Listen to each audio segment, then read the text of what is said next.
नमस्कार।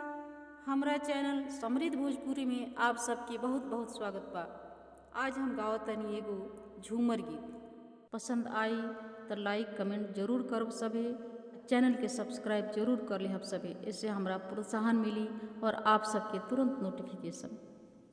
नैहर में रहनी त बड़ा सुख काइनी त बड़ा सुख काइनी, खेलत रहनी गोटी हो सावरिया, खेलत रहनी गोटी हो सावरिया, खेलत रहनी गोटी हो सावरिया।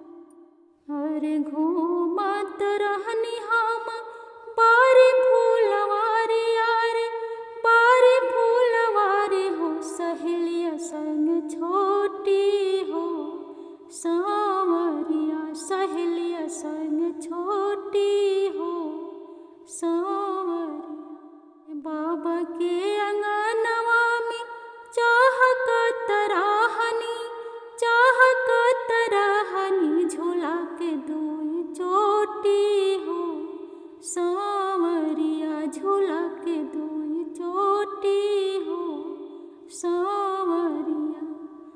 अरे ससुरा में आईनी त बड़ा दुख काइनी, बड़ा दुख काइनी, बेले के पर रोटी हो सावरिया, बेले के पर रोटी हो सावरिया।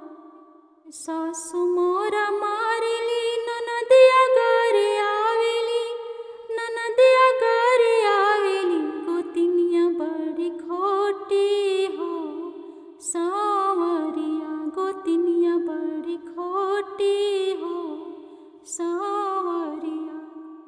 अरे नैहर में